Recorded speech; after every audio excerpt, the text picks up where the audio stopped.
Welcome to the Ohio Arts Council's Rife Gallery programming series for our current show, In Ohio, curated by Shar Norman. Today, we are thrilled to present the artist Margarita Vilshanetskaya. As a brief reminder, everyone tuning in today is in listen-only mode, so feel free to utilize that chat function to ask questions, and we'll be sure to get to them at the end of the talk. Also, please keep in mind that because we're presenting from separate locations, there might be some variation of bandwidth, so if one of us breezes up or the sound fluctuates, I'll thank you in advance for bearing with us. And all right, thank you, everyone. Welcome, Margarita. Hello, everyone. Before I begin, I want to express my sincere thanks to Donna Collins, Kat Sheridan, and the entire Ohio Arts Council team for the opportunity to be here today and share my work with you all. Thanks to Shar Norman, who curated the In Ohio exhibition at the Rife. It's truly an honor to be a part of this exhibition and program that celebrates creativity, fosters dialogue, and supports artists in such a meaningful way. My name is Margarita Vilshanetskaya. I am a fiber artist, but I wasn't always. Like many artists, my journey hasn't been a straight path. It's been full of peaks and valleys that I'm eager to share with you all in the next 45-ish minutes. So where it all began, I was born in Tiraspol, Moldova, a small Eastern European city nestled between Romania and Ukraine. Many people don't know this about me because my family did such an impeccable job assimilating. And of course, I don't have a thick Russian accent, but I do remember a little. Я знаю чуть-чуть. A little about Tiraspol, the second largest city in Moldova, known for its striking Soviet architecture, historic monuments, bustling markets, and beautiful parks. It's famous for cognac and brandy, not vodka, unfortunately. Pictured here is the iconic Christmas Cathedral, an Orthodox church that stands as a symbol of the city's rich cultural heritage. My legacy in fiber and textiles spans multiple generations, beginning with my grandmother. My grandmother, Liza, pictured on the left, was an exceptionally strong and independent woman who lived through the incredibly dangerous and turbulent times of World War II. She worked as an accountant and bookkeeper, skills that ultimately saved her life and protected her from Nazi persecution due to her Jewish faith. At the same time, she was deeply creative in her own way. Born into modest means, she transformed scarcity into beauty, gathering scraps of fabric, ribbons, and threads, breathing life into every stitch. From her hands came the dress my mother wears on the right, a tender testament to resilience, love, and the art of making something whole from what little was given. On the left is a photo of my mother, Yelena, at age 16, wearing yet another dress crafted by my grandmother. Though the image is captured in black and white, my mother vividly recalls the dress's vibrant hue, a bold, unforgettable red. To the right, my sister Bella and I sit by side, and the festive outfit she wears on the right was lovingly made by the same grandmother who wove our family story through fabric and thread. My mother, Yelena, carries the same creative spirit, deeply rooted in fiber and textile work. After college, she joined one of Moldova's largest textile plants, nestled in the industrial heart of the region. Founded in 1972, Tiratex became renowned for transforming raw cotton into finished textiles. On the bottom right-hand corner, you see a photo of the spinning and weaving mill. Though this shows updated machinery, one can only imagine the humble, low-tech operations that powered the plant in its earlier days during my mother's employment. Though my mother worked tirelessly in that textile plant day after day, driven by the need to provide for our family, she carved a path for my sisters and me, a path that led to a safe, creative, and nurturing space where we could explore the world of art and fiber freely. She and my grandmother ran so we could walk, and for that, I'm forever grateful. She took a multi-decade detour into banking before ultimately starting her own bridal alterations business called Yelena's Tailoring and Alterations, a venture that beautifully combines her creativity with her passion for deconstructing and reconstructing wedding gowns. She's truly a magician in her craft and remains a profound inspiration to me. She even transformed my wedding dress to fit me like a glove on my special day. I've come to call this her superpower. Now a little about me. I earned my Bachelor of Fine Arts degree in two-dimensional studies and art education from Bowling Green State University. Like many artists finding their path, I spent those years exploring diverse media and uncovering my artistic voice.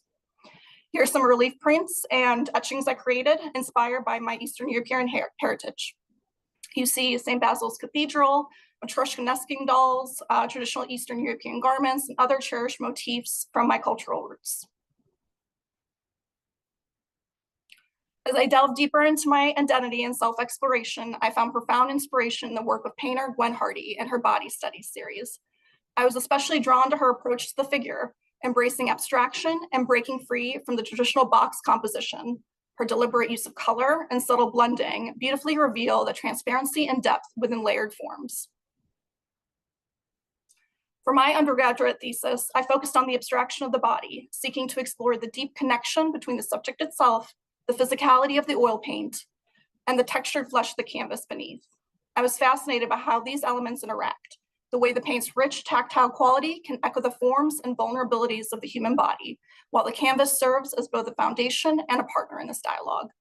Through this work, I aim to reveal the layered, intimate relationship between material and meaning. A few other pieces from that series is Cosmic Drum on the left and then Kiss Kiss on the right.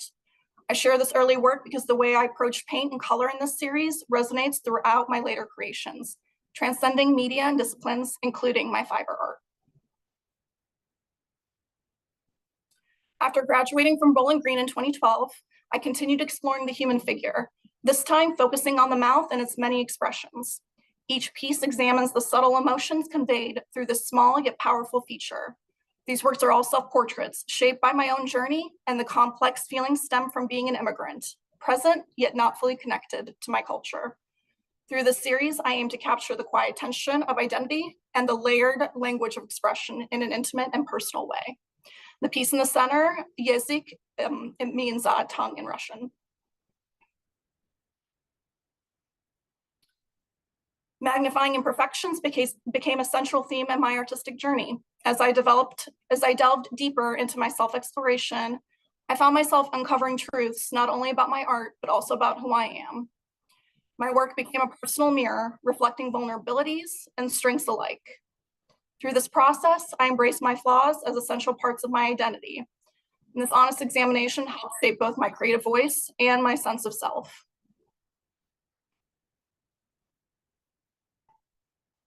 I deepened my exploration of the human figure by magnifying it through detailed graphite drawings of skin and flesh. Again, inspired by artist Gwen Hardy, I embraced abstraction to move beyond the traditional representation.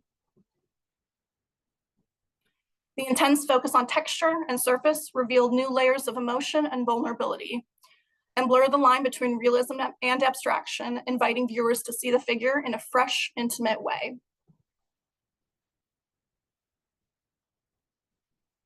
Here's some other examples. Biped on the right, you'll see me breaking the composition, which you'll see later in other works. Next came my labia posture series. This was a time in my life when I found myself drifting between careers in customer service, real estate, higher education, searching for direction and trying to make sense of it all. Someone once said that being an artist is like living in a constant state of existential crisis, and that deeply resonated with me. As an artist, I continue to question everything, my art, my practice, myself. With each new series, I peel back another layer, uncovering new truths, a process that feels like a personal reincarnation each time, which is exciting, but taxing at the same time. As I delved deeper into exploring the human form, I found myself captivated by H.R. Geiger's work. His ability to transform the body into something both dystopian and surreal was mesmerizing to me. When you begin to distort or manipulate the human form, it inevitably leads to a darker, stranger territory. And that's exactly what drew me in. I was also deeply captivated by the work of Polish artist and portrait photographer Alicja Brodowicz, especially her exploration of the connection between humanity and nature and the organic patterns that emerge from that relationship. The results of that research began to take shape as I combined inspiration from both Geiger and Brodowicz. I began exploring my own interpretation of the relationship between humanity and nature, specifically using the forms of the human mouth, lips, and tongue to echo the shape and softness of tulips and other flowers. While this series doesn't carry a sense of realism reminiscent of Brodowicz's photographic studies, it gave me the freedom to break away from the rules, to experiment, to play, and to dive into concepts I felt compelled to explore on my own terms. Orchids with shapes and curves reminiscent of the human mouth, their delicate petals unfolding like subtle resemblance of expression and movement. Snapdragons in form, beauty, and elegance, which resulted in my Lotus series, push things even further. This body of work is where I look at the natural world through some of the most intimate and often overlooked parts of the human body, the mouth, the teeth, and the tongue. There's something beautiful and raw about their textures and rhythms. When you strip them down and abstract them, patterns start to emerge that echo the forms we see in nature: symmetry, cycles, repetition. I'm interested in how these familiar physical features can remind us of nature's quiet design, often hidden in plain sight. The series challenges conventional boundaries between the natural and the human-made, the beautiful and the visceral, encouraging a deeper awareness of the self as part of a larger living ecosystem. After completing that series, I continued to feel strong desire to reconnect to my Eastern European culture and heritage. I was drawn to hokloma, traditional Russian folk art that dates back to the 17th century. The style is known for its vibrant use of red, green, and gold on Black backgrounds, often seen on wooden tableware and furniture. Its intricate designs feature birds, fish, berries, leaves, flowers, and branches, symbols deeply tied to nature and folklore. I also explored Russian folklore and the fairy tales my parents read to me as a child, like the Firebird and Baba Yaga. To the right are handkerchiefs, towels, and other textiles that belonged to my grandmother, showcasing traditional hokloma patterns woven into everyday objects. And here's the result of that exploration: the Russian Construct series. Hand-painted 12-inch by 12-inch panels created with acrylic and gouache, sealed with resin, incorporate intricate filigree and floral hokloma-inspired motifs. At the center of the piece is a sculpted polymer clay mouth with its own distinct expression. As I continue weaving the threads of my family history into my present work, I find myself navigating an internal struggle, searching for meaning and understanding through the act of making. Here's another with variations in color and, again, floral motifs.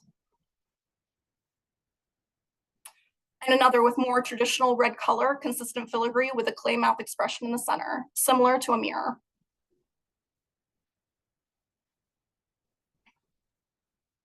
In 2015, 2016, I was feeling the weight of external pressures, not just to establish a lasting career, but also to figure it all out, personally and professionally.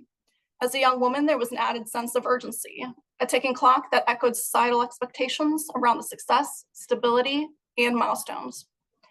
This new sculptural series, created with found objects, gave rise to Amaranthine and Vestige, works that explore the concept of immortality through a material dialogue of wood, wax, and clay.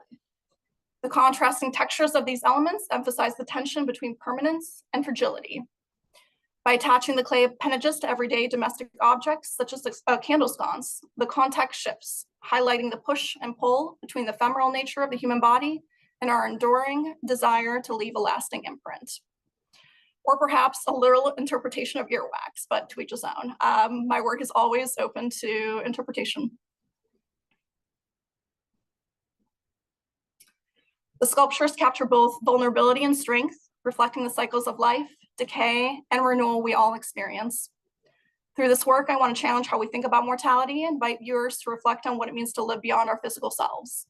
It's about creating conversation about memory, existence, and how the body can hold a lasting meaning. As I continue to explore clay, I draw inspiration from artist and sculptor Kate McDowell, whose work masterfully embodies the symbiotic relationship between humanity and nature.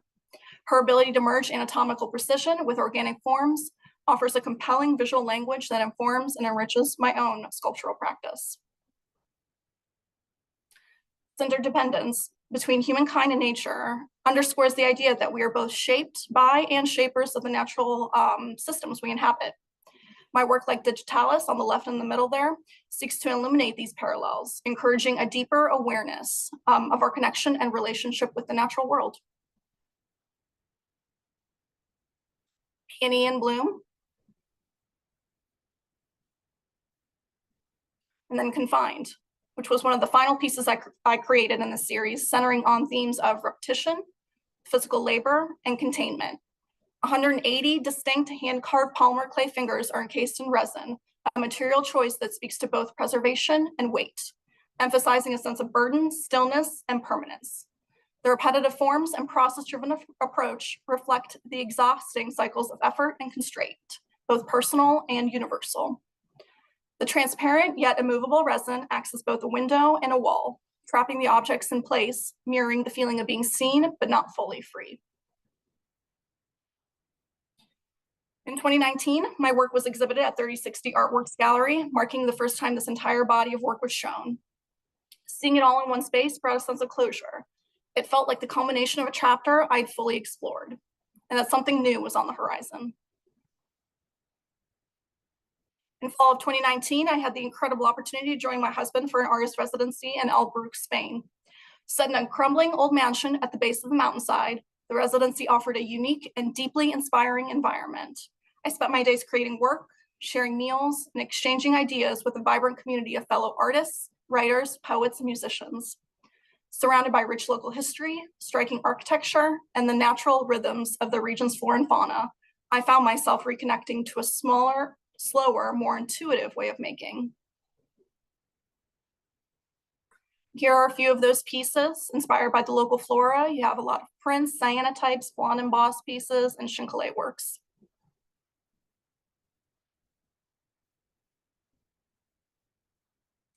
Working beside my husband, whose artistic approach differs greatly from my own, prompted me to see my practice through a new lens. During the residency, I began exploring geometric patterns and compositional balance in ways I hadn't before. I was drawn to the process of creating cyanotypes using local flora and found objects from around the studio, allowing the surrounding environment to directly shape my work. And then came 2020, a time we all remember, though many of us would rather forget. At the time, I'd been working at Otterbein University in the Art and Art History department. I was fortunate to be in higher education, where we returned to work relatively quickly, but those few initial weeks of shutdown gave me something rare: time, mental clarity, and the freedom to finally take the plunge into fiber work. Transitioning from painter to fiber artist, I tore an old canvas off its stretcher bars and hammered nails across the top and bottom, creating a very makeshift loom. It was rough, no doubt, but it was a meaningful beginning. That became my quarantine studio setup right there, a patch of natural light surrounded by plants on the windowsill and an uninterrupted time to experiment, reflect, and begin again. And with that time, I created this, what I lovingly call my first victim.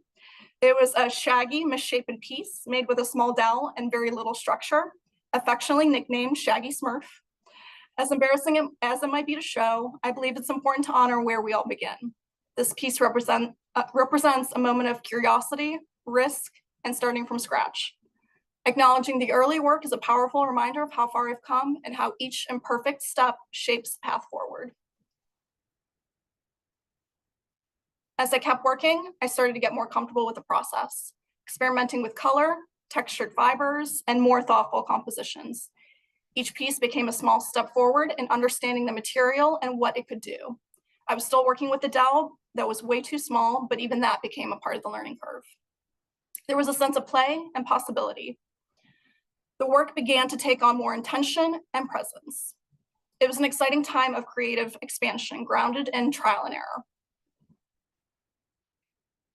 Things quickly exploded in the best way.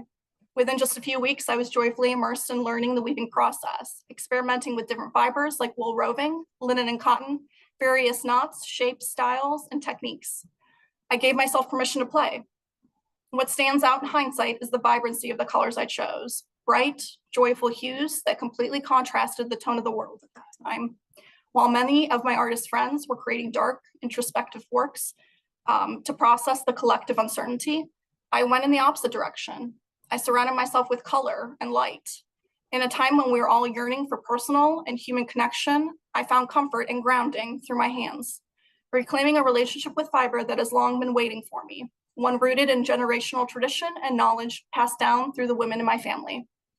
I filled the silence of quarantine with something tactile, expressive, and full of life. As I was producing, I began casually sharing my work on social media. At that time, I never considered these pieces of high caliber or exhibition worthy.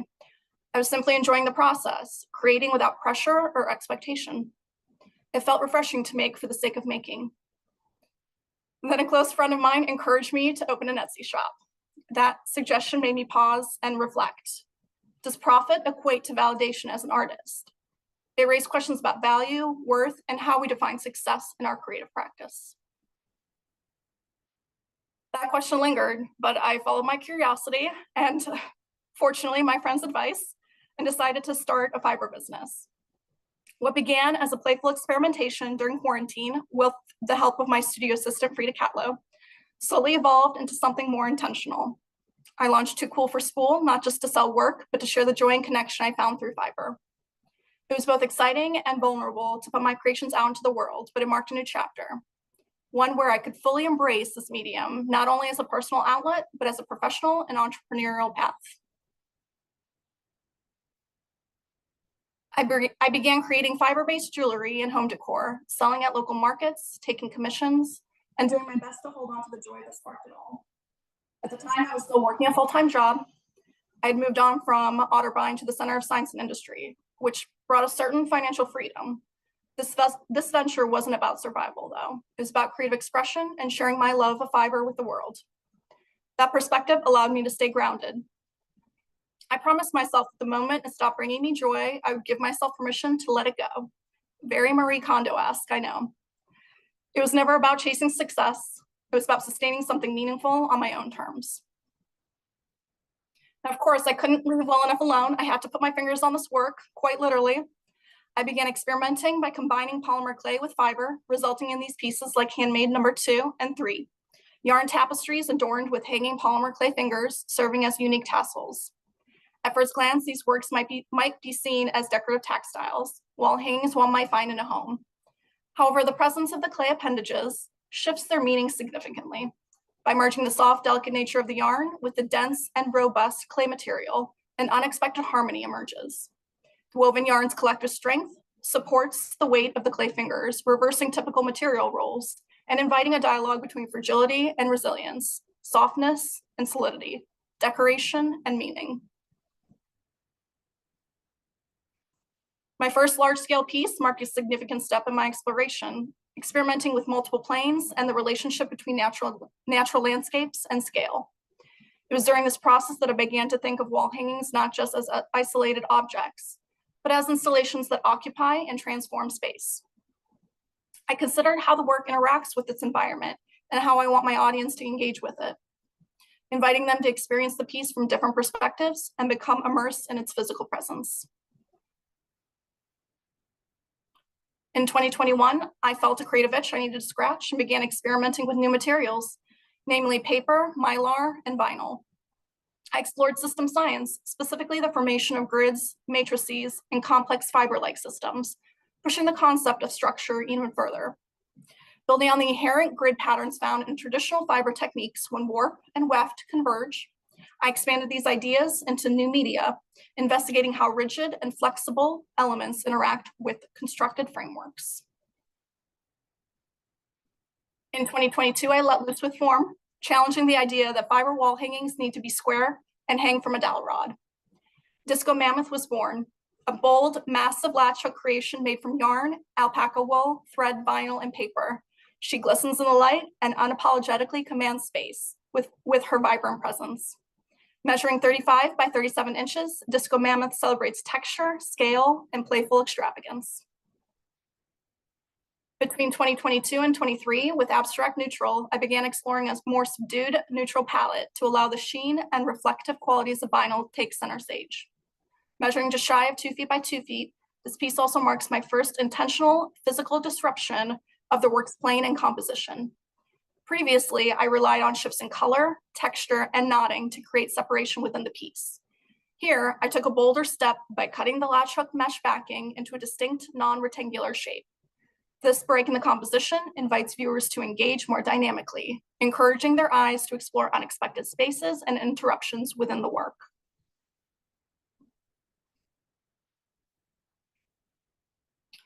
In 2024, I developed Sensory Fiber for the Center of Science and Industry Sensory Space, a project born from the deep and intimate relationship I've cultivated with fiber throughout my life and artistic practice. My goal was to share this connection with others, inviting them to experience the tactile and comforting qualities of fiber as I have since childhood. This image reflects my process, beginning with a sketch in the upper left-hand corner and progressing to physically mapping out the planes and sections and yarn directly onto the latch hook mesh backing. While the sketch provides a foundation for initial planning, I always leave room to deviate from the original design. I work intuitively, blocking out sections with yarn, much like a painter maps out a composition on canvas, allowing the piece to evolve organically through texture, form, and instinct. And here's the finished product, measuring at 48 inches by 60 inches with bright yarns, varied textures, and carefully cut planes. Sensory fiber invites tactile exploration as an integral part of the Center of Science and Industry sensory space, creating a direct connection between the sense of touch and emotional response, where art meets science. Guest engagement with the fiber piece evokes a visceral response, triggering memories, emotions, and sensations that go beyond the visual interpretation and soothes the senses. This piece is designed to bring joy, calm, and comfort to visitors of all ages who may feel overwhelmed or experience sensory overload in large environments.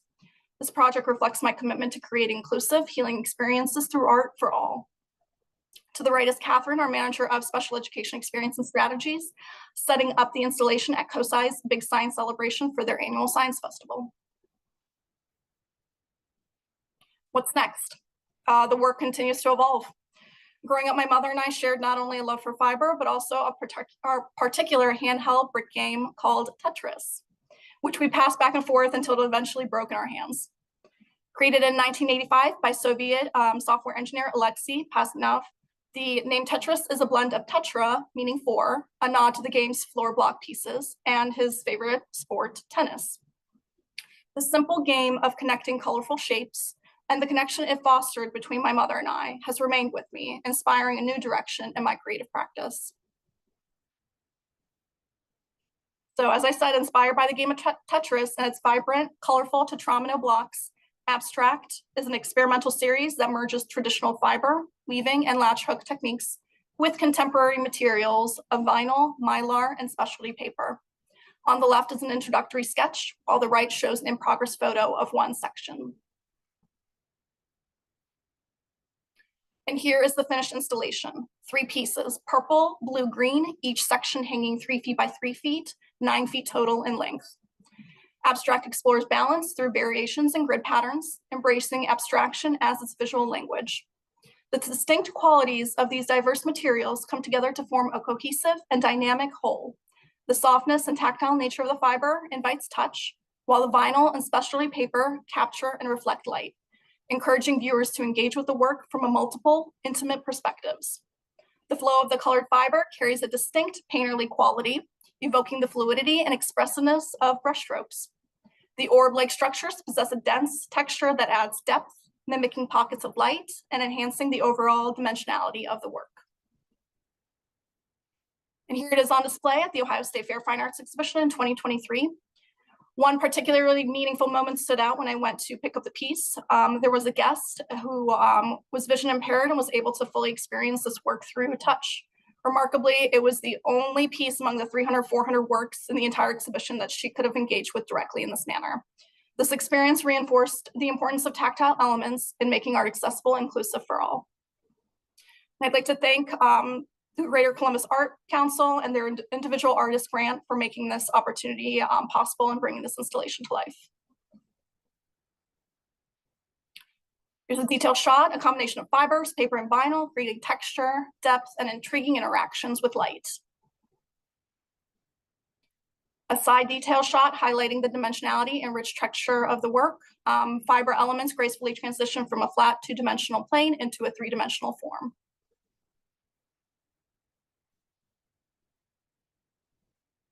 Another section, Abstract Yellow, Orange, Red, was created in 2024 and is currently on display at the Rife Gallery. Echoing the fluidity of its predecessor, this work features a rich, painterly flow of color that gracefully transitions from vibrant yellow through warm orange to deep red. Each 3-foot by 3-foot panel, arranged in a sequence spanning 9 feet in length, is meticulously crafted from a blend of fibers, vinyl, and specialty papers. The interplay of these materials adds layers of color, texture, and depth, inviting viewers to experience the dynamic movement and warmth of the color gradient up close. Each section is thoughtfully segmented in distinct and unique compositions, fragmenting the flat surface into dynamic, irregular shapes, reminiscent of the shifting tetrominoes in a game of Tetris. These individual forms play with balance and tension, creating a visual rhythm that invites exploration. When all 6 sections come together, they are designed to interlock like puzzle pieces, offering endless possibilities for reconfiguration. This modularity encourages an evolving dialogue between the parts, emphasizing fluidity, connection, and the transformative power of arrangement.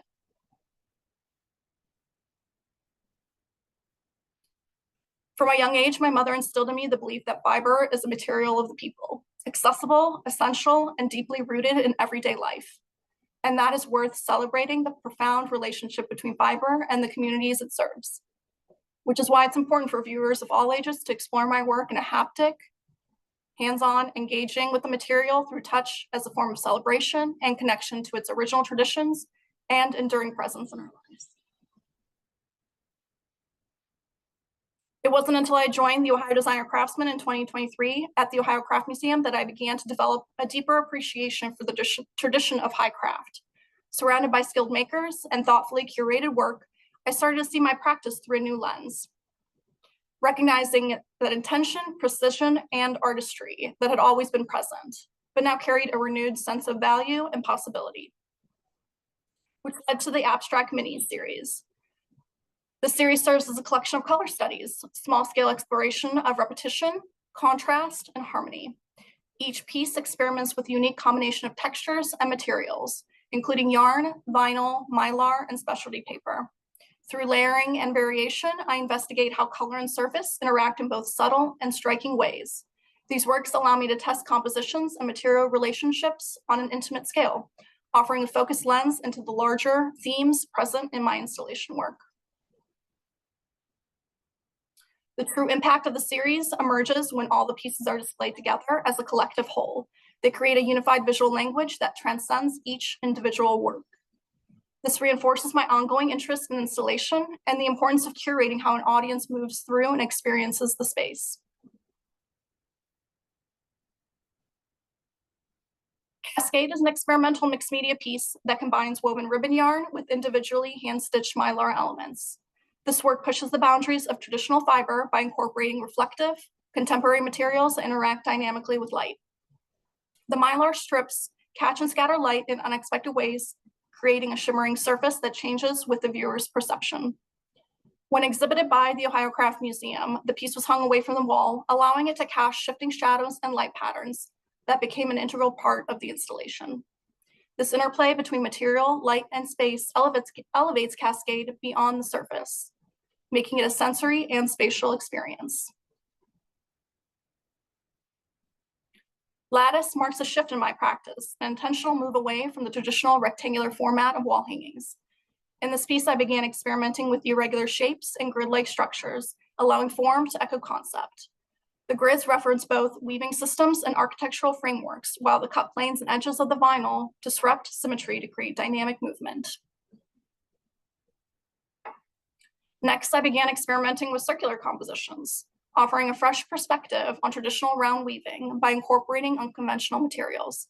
By combining ribbon yarn with reflective elements like foil and specialty paper, the materials interact with light in dynamic ways, creating shifting highlights and shadow play that add dimension to the piece. This approach continues my exploration of how material, light, and form shape our sensory experience of fiber and mixed media art. In summer of 2024, I was commissioned to create an artwork inspired by the literary work of a featured author for the annual Columbus Book Festival, held at the Columbus Metropolitan Library's downtown branch.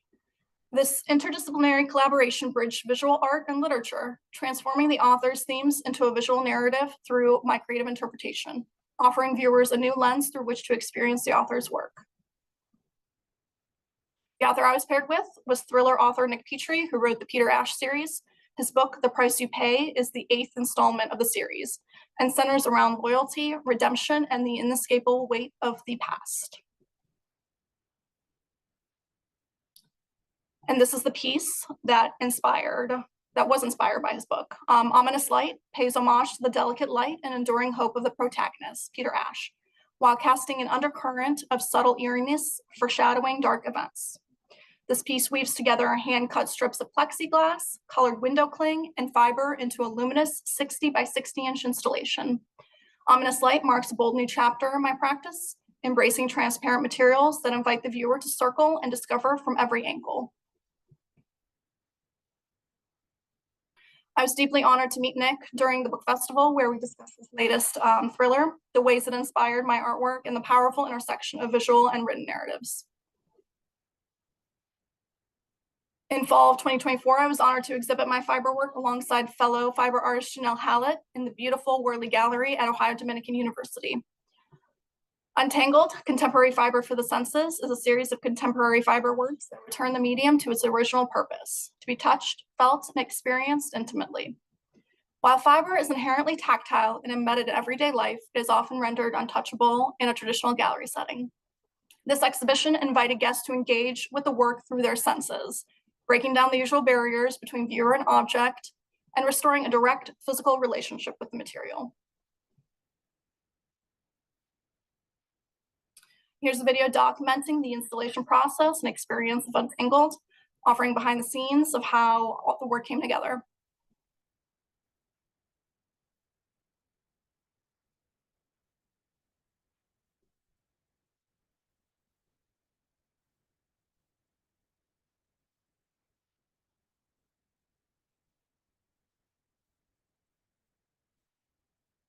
Images from the reception with Janelle and I on the left, talking about the exhibition, the work, and the importance of allowing the public to experience the exhibition in a haptic, intimate way.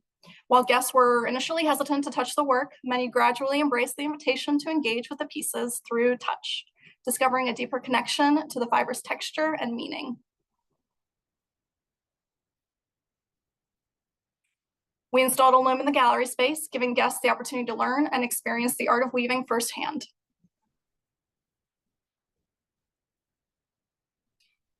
In February of 2025, I had the great privilege of traveling to Havana, Cuba, where I was immersed in the city's rich history, vibrant culture, stunning architecture, lush landscapes, and the warmth of its kind-hearted people.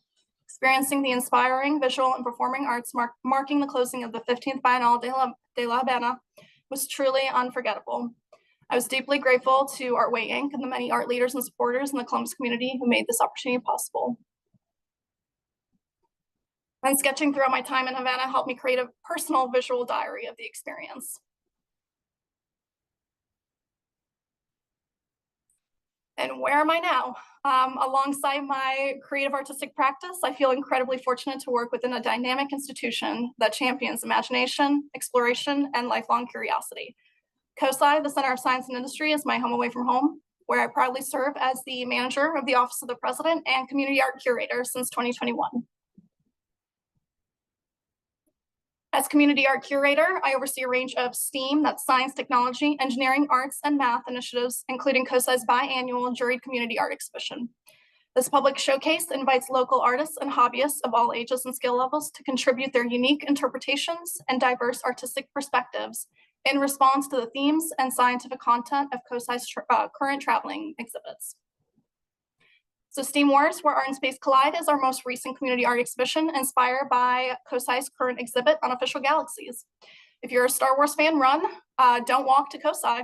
This dynamic exhibition features a fantastic collection of iconic characters, immersive displays, and detailed recreations brought to life by talented artists and fabricators.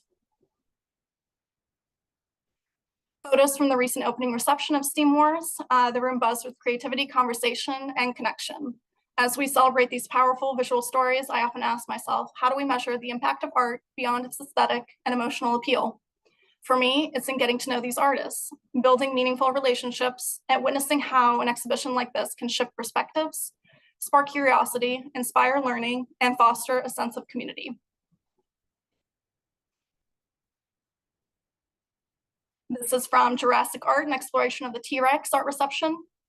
Art's impact is woven into these intangible experiences, the moments of wonder, reflection, and connection that ripple far beyond the gallery walls. Then we have Full Steam Ahead, which was inspired by the Titanic exhibit, the Artifact exhibition. Another STEAM program I oversee is COSI Chalkworks, a newer program that celebrates the vibrant intersection of art and science through community-driven artistic expression during the annual Science Festival. In collaboration with local artists and community organizations, Chalkworks brings scientific concepts to life as vivid visual displays created with chalk. So this is from 2024, created during the Big Science Celebration early May. These chalk art panels were later installed at COSI, positioned outside of the Nature of Color exhibit to invite visitors to a vibrant dialogue between creativity and scientific exploration. And yes, I completely get how insane it sounds to put chalk art pieces in a hands-on museum, but they are sealed with Aquanet hairspray, if you can believe it, and they do last for 3 months. And this is from last May, 2025. Local chalk artists participated again in the annual Chalkworks program, inspired this time by the American Museum of Natural History's Sharks. To be great is to be misunderstood. So each artist brought the ocean's mysteries and its fascinating creatures to life through vibrant chalk art.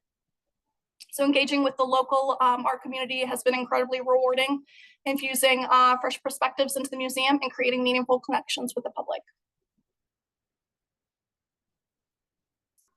So what's next? My first solo exhibition called Intertwined will open this fall at the McConnell Art Center in Worthington. The show continues my exploration of fiber and mixed media through a sensory experience, inviting visitors to engage with touch, texture, light, and immersive installation. Featuring a combination of both older and newer works, this exhibition includes a special new installation piece that'll be showcased in their lobby area.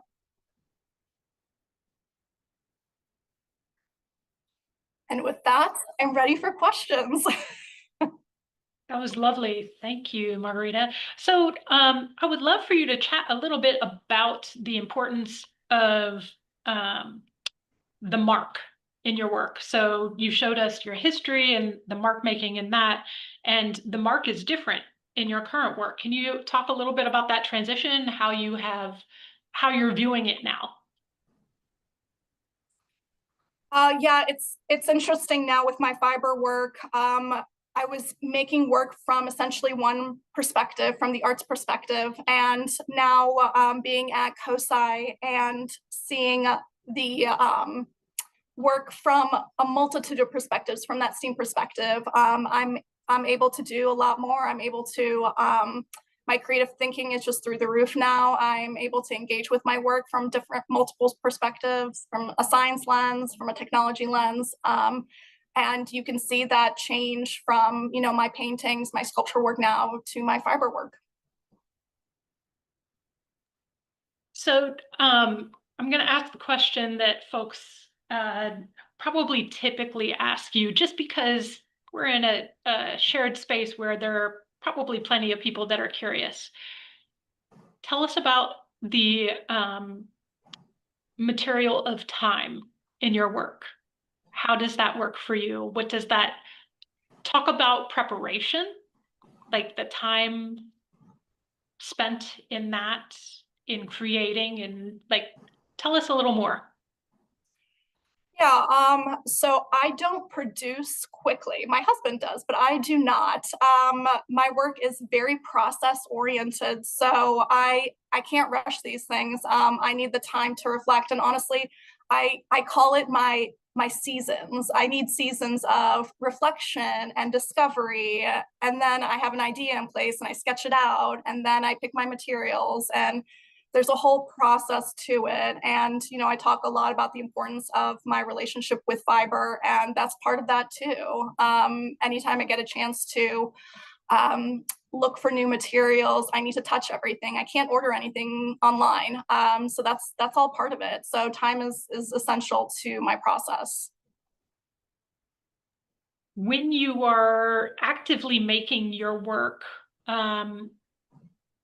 do you have take us through a day in the studio when you have done the research and you're diving into a piece? Take us through what your studio practice looks like, please.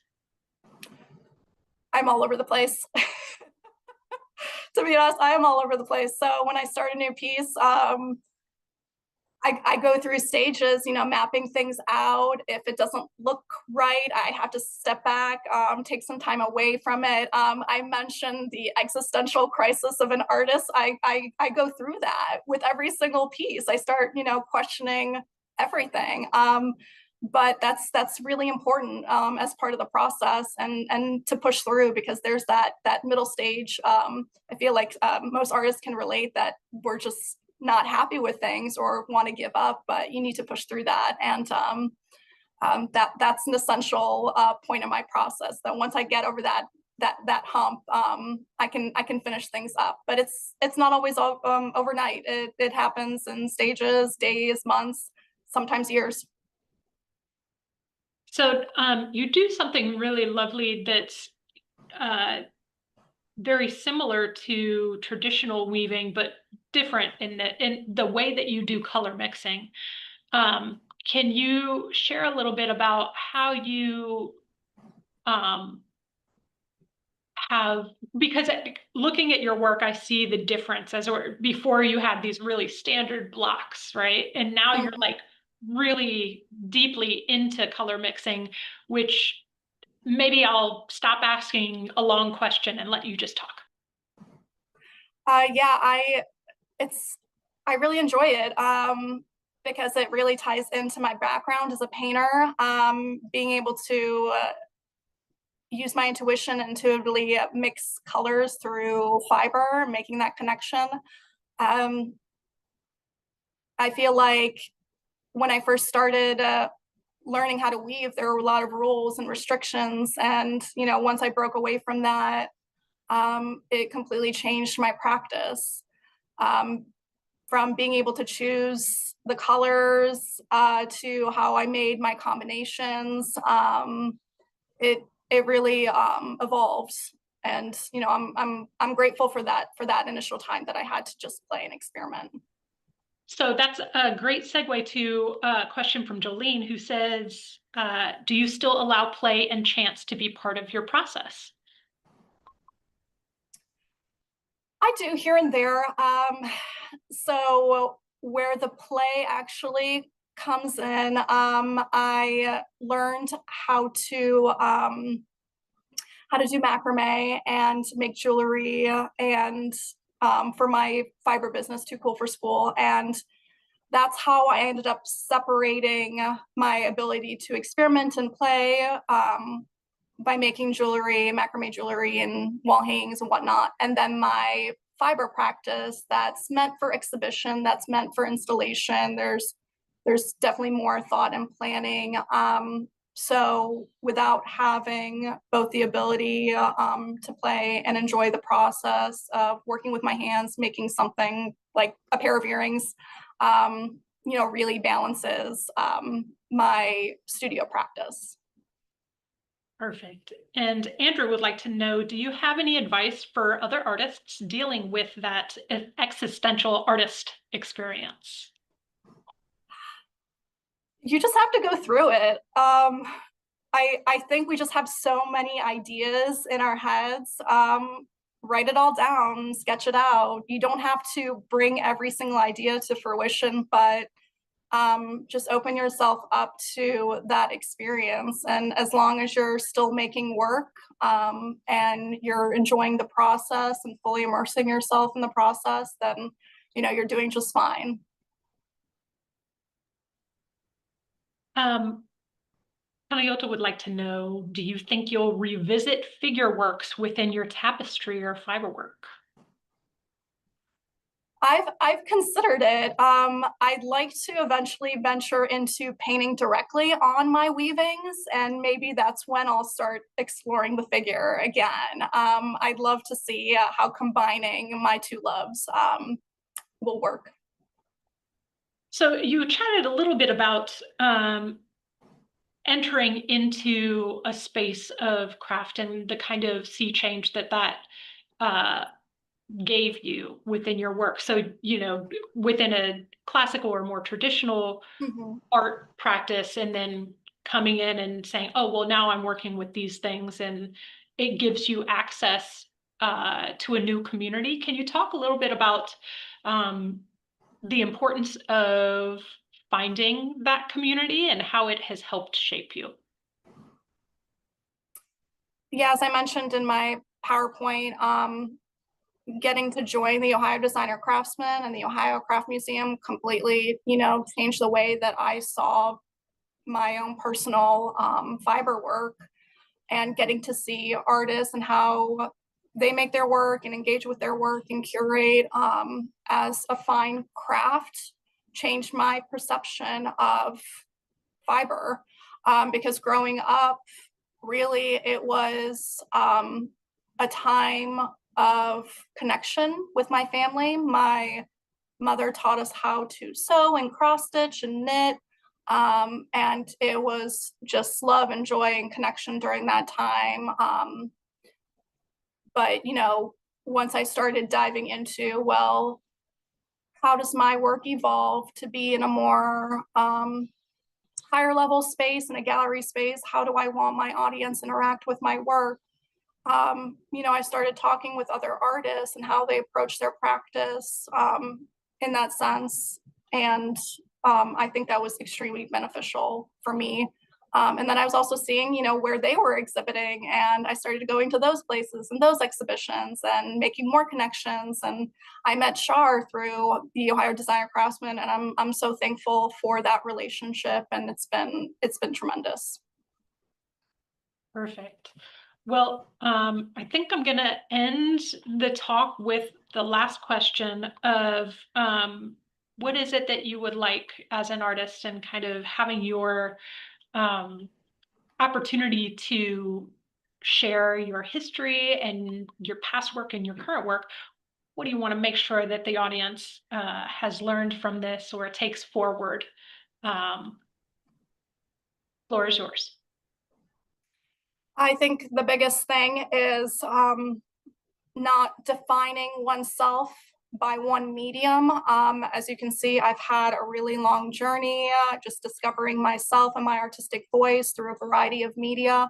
And I'm proud to call myself an artist. I say fiber artist a lot, but really I've dabbled in everything. So just really understanding that, a person's journey is not linear. We all go through peaks and valleys, and just to celebrate everything, all the experiences. So thank you so much. Perfect. All right. Well, Margarita, thank you again for the generosity. Oh, yay. Spasiba. Okay, so yeah, check out Margarita's Facebook and website if you need more work. Thank you again for the generosity of your time and talent. Thank you all for joining us for this artist talk by Margarita Vilshanetskaya as a part of our programming for In Ohio. And a special thank you to our curator, Shar Norman. A big thank you to all the other participating artists, as well as the Ohio Arts Council's board, the legislature, and the governor who support the Ohio Arts Council, this great space, and of course, Ohio artists. Thanks everyone, and have a great day.